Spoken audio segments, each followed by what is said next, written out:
Ya, saya hanya memastikan dan bahwa dengan datangnya Egy Sujana ke Solo, udah KO semua mereka ini. Acara ini dipersembahkan oleh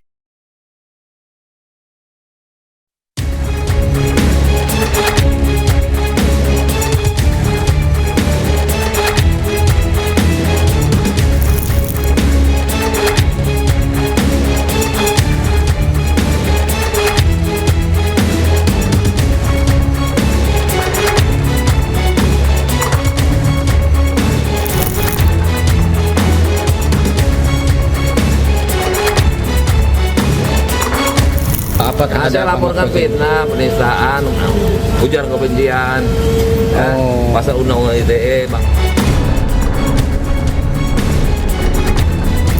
Pelapor mendengar, membaca, melihat adanya pernyataan pengkhianat yang bersangkutan diduga pengkhianat dan merupakan tuyul-tuyul.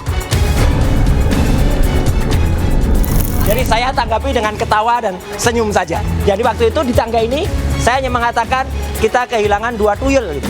Jadi nanti kalau prosesnya dilanjutkan, berarti Polda Metro Jaya harus memproses 2 tuyul.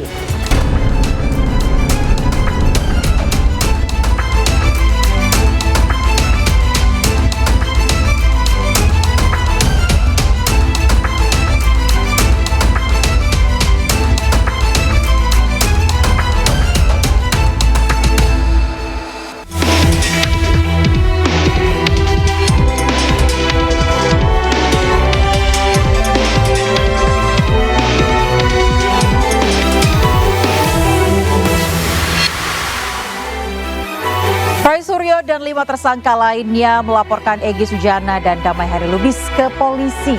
Saling lapor itu terjadi setelah Egy dan Damai bertemu Jokowi di Solo, pemirsa. Apakah pecah kongsi para penggugat ijazah itu karena ada intervensi dan siapa yang mengintervensi? Saya Yanufus, inilah Interupsi.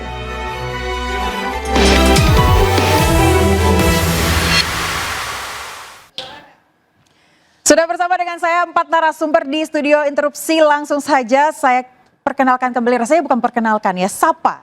Kita sapa karena sudah sering sekali berada di studio Interupsi. Sudah ada Bang Abdul Ghafur Sangaji, Bang Sangaji selaku pengacara Roy CS. Terima kasih Bang sudah hadir di studio Interupsi. Kita sepertinya mirip-mirip ya. Makasih Mbak Aya. Terima kasih ya. Dan juga sudah ada Ahmad Kozinudin, pengacara Roy CS. Bang, selamat malam. Terima kasih. Malam sudah kembali lagi hadir di minggu ini. Dan yang pakai baju putih ini dari samping saya pikir tadi Pak Jokowi ya. Sudah ada Bang Andi Azwan, Ketum Jokma Nusantara Bersatu. Dan sudah ada Bang Farhad Abbas. Gambare Aya. Gambare, apa itu artinya Bang? Semangat. Semangat, oke baik.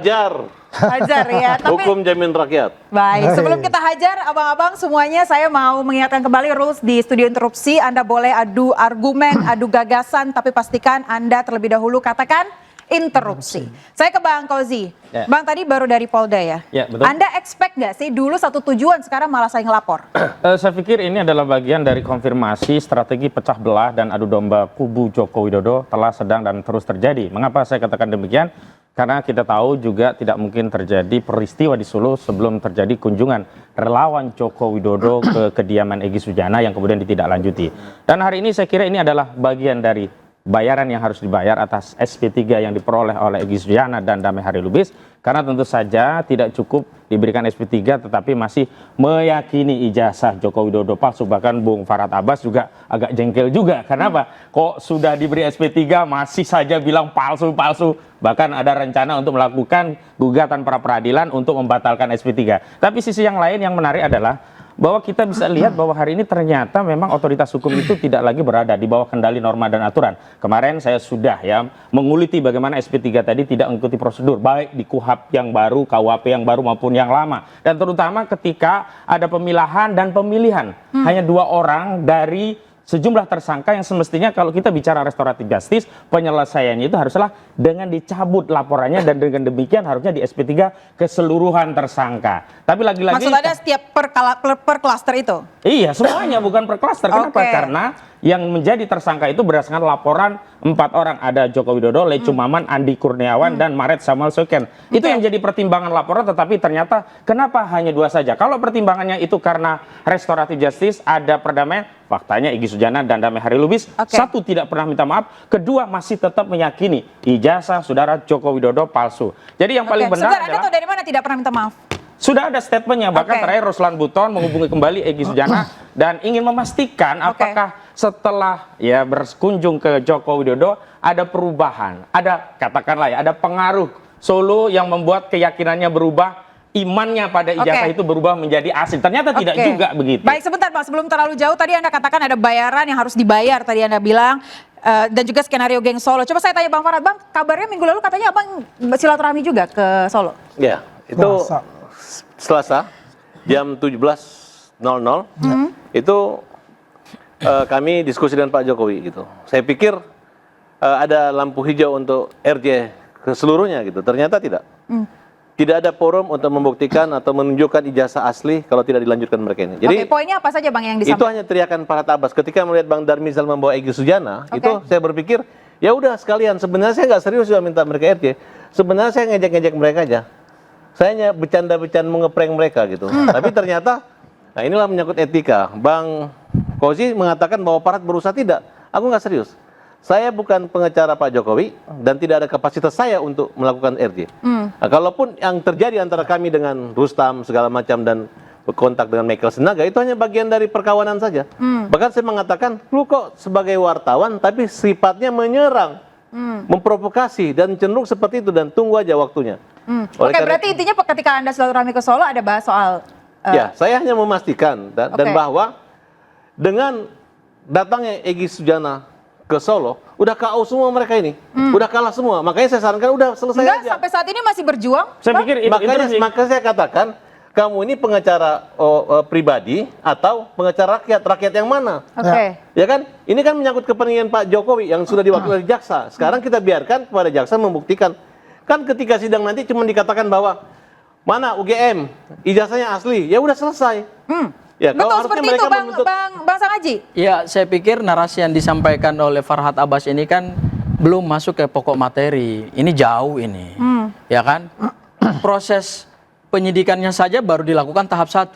Kita juga belum tahu apakah ini perkara P19 ataukah juga P21. Jadi masih jauh lah. Ini angan-angan teman-teman untuk segera melihat kemenangan Pak Jokowi ini, saya kira itu masih jauh lah. Masih jauh sekali proses hukum ini dan panjang proses hukum ini. Ya, kita tidak boleh memberikan informasi yang kemudian pada akhirnya membingungkan rakyat, menyesatkan publik dengan narasi-narasi yang sebetulnya tidak bisa dipertanggungjawabkan secara hukum. Itu satu hal. Hal yang kedua, terhadap proses lapor-melapor ini, saya pikir ini kan akarnya dari kritis kami atau kritikan kami yang tajam terhadap keluarnya produk hukum yang dikeluarkan oleh Polda Metro Jaya, yaitu SP3 dengan basis restoratif justice. Kami memang mengkritik dari awal bahwa produk hukum ini kalau kita uji baik dari sisi KUHP maupun juga dari KUHP, KUHP Undang-Undang Nomor 20 tahun 2025, kemudian kalau kita sandarkan lagi, kita tarik ke belakang lagi berdasarkan Perpol Nomor 8 tahun 2021 itu mohon maaf, itu cacat formil dan cacat material. Kenapa, dan itu sudah kami sampaikan berkali-kali gitu loh. Pertama, kalau kemudian ini disebut sebagai satu produk hukum sekelas Polda Metro Jaya, maka produk hukum ini tentu harus dikeluarkan dengan mematuhi semua prosedur-prosedur hukum yang sudah diatur dalam KUHP. Interupsi. Saya mengatakan ini bukan saat lagi memberi kuliah lagi. Ini udah menyangkut masalah pribadi. Pelapor mencabut selesai. Interupsi. Jadi saya belum ada pencabutan. Intinya saya tidak ada masalah. Kalau dicabut ini merupakan salah diskresi yang dilakukan oleh pihak kepolisian. Disitulah letak kelicikan dan jahatnya Joko Widodo, karena dia hanya 2 orang saja yang diharapkan dengan 2 orang ini lainnya kehilangan semangat perjuangan. Tapi nyatanya Coba tidak sebentar, demikian. sedikit lagi Bang, intinya jadi apa Bang Sangaji? Justru saya ingin memberi kuliah kepada Farhad Abbas supaya memahami hukum acara kita tuh dengan komprehensif. Ketentuan-ketentuan hukum acara terkait dengan restoratif justice itu tidak dipenuhi semua persyaratannya. Kita buka pasal 79 KUHP yang baru. Syaratnya adalah pemaafan. Kedua, syarat mutlaknya adalah di pasal 79 ayat 4. LP harus dicabut. Ketiga, pasal 82. terhadap perkara residivis, Bang ES ini kan pernah dipidana dengan perkara lain. Oke. Itu tidak boleh dilakukan restoratif justice. Itu ketentuan pasal 81, 82. Buka. Oke. Kemudian kalau kita kembali ke Perpu nomor 8 tahun 2021, pasal 5. Terhadap tindak pidana yang menimbulkan kegaduhan, konflik, keresahan publik, perbincangan di publik tidak boleh dilakukan restoratif justice. Dan terhadap pelaku yang pernah melakukan tindak pidana dan diputus dengan putusan pengadilan yang ingkrah kita sebut residivis, itu juga tidak boleh dilakukan restoratif justice. Tapi kan kasusnya berbeda. Coba saya mau Karena Inilah saya melihat ini kalau adalah lawyer ini, ketentuan hukum acara ketika pidana kepentingan yang klien dibuat ini oleh negara adalah dan baru menguntungkan berlaku, dia, tetapi semua sudah dia akan ditabrak. mengatakan baik. setuju. Kita dengarkan Ketika Bang Farhan. merugikan dia, gini ngomongnya, berkicau seenaknya gitu. Saya Yang bersandarkan jelas, pada KUHP, saya Egy berdasarkan Sujana, pada KUHP. Damai Kalau Lubis Farhad sudah Abbas kalah. berdasarkan pada asumsi. Masyarakat melihat bahwa Kalau Farhad ijazah Abbas palsu berdasarkan Pak Joko- pada ijazah asli Pak penafsiran Jokowi. dia yang tidak Pasca berdasarkan dibuka KUHP, tidak di gelar berdasarkan Polda Baik, KUHP. sebentar. Saya pikir apa yang Sebentar, disampaikan Bang. oleh Farsabat tidak bernilai karena dia Oke, bukan baik, pihak, sebentar. bukan Gimana Joko intinya Widodo, apa, Bang bukan Farhan? kuasa Tadi hukum, Anda katakan bukan pula terkait dengan pihak yang hukum. menguji produk ini, intinya jadi sekarang tidak yang bernilai. lain ini Interupsi. ingin RJ tapi malu-malu. Enggak, Oke. interupsi. Makanya Saudara terang-terangan saya Farhad, mengatakan ayo ke coba Solo. bantah Kita akan daripada di argumentasi penjara. saya dari Kalian sisi sebagai hukum pengacara acara ngomong, Kami boleh tidak saya bahwa jawab. pernah saudara mengharapkan mengatakan Kalian RJ dan tidak tidak masuk akan penjara. justice. Oke. Yang korban Bang, dan akan masuk penjara ini rasanya- adalah Roy Suryo dan kawan-kawan. Baik, Bang, Dikit lagi rasanya kan dari akan Bang Kozi dipecat. dikatakan tadi tidak pernah berharap RJ Tidak dan pernah, tidak akan. justru hari ini banyak dari kubu Jokowi mencoba merayu sambil Bang, mengancam. dari pihak Dan- Jokowi dan itu yang mencoba kemudian merayu apa? Bang Andi kita Azwan, lihat, silakan. Ya, yang namanya Bang Khozi ya mungkin juga pengacara-pengacara lain ini ya tidak senang lah. Ya, teman-temannya ini yang sadar akan dirinya bahwa dia berbuat salah ya dan ingin melakukan Tidak ada RJ keterangan Egy ini, berbuat salah. Egy kemudian meyakini dia ijazah itu tetap katakanlah palsu. panas ya dan ingin ini macam-macam aja dibuatlah semacam yang dikatakan tadi. Intinya adalah yang dilakukan oleh inisiatif pribadi dari Egy Sujana ke Solo itu ya semata-mata karena ada kemanusiaan. Ya. Kami dari relawan 100% kita tidak setuju tentang restoratif justice. Karena di situ ada juga teman kita relawan yang melaporkan itu. Ya kan? Tapi kita melihat bahwasanya ini adalah yang diutamakan oleh kemanusiaan, yang dibutuhkan oleh Egy Sujana agar dapat melanjutkan pengobatannya dia di luar negeri itu. Itulah yang dikedepankan. Bahwasanya apa yang dilakukan dikatakan bahwa itu diorkestrasi oleh Pak Jokowi dan sebagainya. Omong kosong untuk itu. Jadi Anda tidak percaya dengan tuduhan Tidak ada ada rencana tuduhan Geng Solo? seperti itu yang dikatakan Geng Solo itu adalah Jadi, fitnah. Saya katakan itu karena apa? Hari Selasa kami bertiga juga di sana kita mengatakan, Pak, apakah ada RJ lagi? Buat kami tidak ada RJ lagi, Pak. Dan kami hari Rabu, kami rapat semua, seluruh relawan, pentolan-pentolan relawan, tidak ada RJ buat mereka. Siapa yang minta RJ? Ya kan? Dan bagi kami Memang saya tambahkan ya. Memang siapa yang Bahwa minta RJ gitu? mereka ini adalah pengacara-pengacara yang tidak punya rasa kemanusiaan. Ya. Sudah jelas-jelas Egy Sujana itu sakit, kanker, ya. Sudah mencabut pun masih diolok-olok sama mereka. Harusnya pisahkan, jangan dia Justru bahkan- mereka Sebentar. sudah tahu Bang Joko Kozi, Widodo Bang sakit Kozi, parah, Bang Andi tapi tadi tetap dengan saja sekarang langsung sebagai ke pelapor, pengadilan. bayangkan. Harusnya kalau Masa mereka ada itu punya pengacara jadi kemanusiaan, terlapor? sarankan Joko Widodo Pecat kongsi, menyudahi. pecat Karena kongsi, mereka akhirnya tidak jadi punya nilai terlapor. kemanusiaan. Dikit Joko lagi Widodo yang sudah P21 sakit pun adalah masih mereka terus.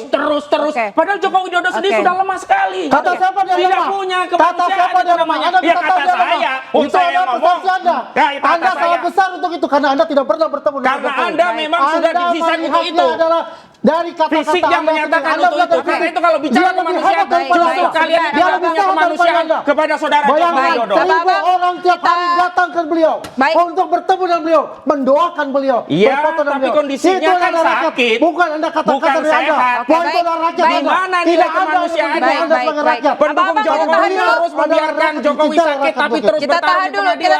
terkait dengan masalah kesehatan tadi tersilat dari dikatakan oleh Bang Andi Azwan ada mungkin pernah tersilat dari Bang Kozi ingin RJ juga?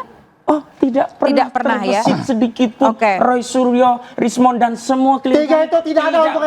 pernah. Nah, karena memang Tiga tidak perlu. itu tidak ada untuk RJ. Tidak perlu. Kita Memang maju tidak- di pengadilan. Dan hari ini saya Interupsi. mendapat informasi. Saya punya Tadi bukti. ada Bang konferensi Farhan, sebagian pers dari mereka bahwa tiga ini tidak ingin mungkin RJ, ke yang lain Solo masih dimungkinkan. untuk Itu minta adalah RJ. Baik, bagian sebentar. dari tindak lanjut Ayah, strategi bukti, ayah. pecah belah Oke. kubu Jokowi untuk memisahkan antara RRT dengan RRK. RRT itu Rismon Roy Tifa, RRK itu Rustam Rustam, Rizal, dan Kurnia. Berarti dari Anda ada Seolah-olah pecah belah, upaya kalau pecah RRT belah. saja menjadi lemah, saya pastikan RRK maupun RRT tetap teguh berjuang untuk membongkar kasus ini sampai ke kekuatan Oke, hukum. baik. Ada Terima kasih bukti. Bang Fauzi. Ada bukti. Sebentar, bukti apa Bang? Bukti apa Bang Kami Farhan? punya bukti komunikasi bahwa kelompok ini makin pecah. Ada satu orang tersangka perempuan mau RJ asal dibayar uang satu. Mau RJ atau Sebut mau namanya. RJ? Itu bukti. Sebentar. Baik, kita akan bahas Sebentar. saja pemirsa. Sebut namanya. Satu. Jangan fitnah. Jangan fitnah. Ya kan saya tidak sebut namanya. Soalnya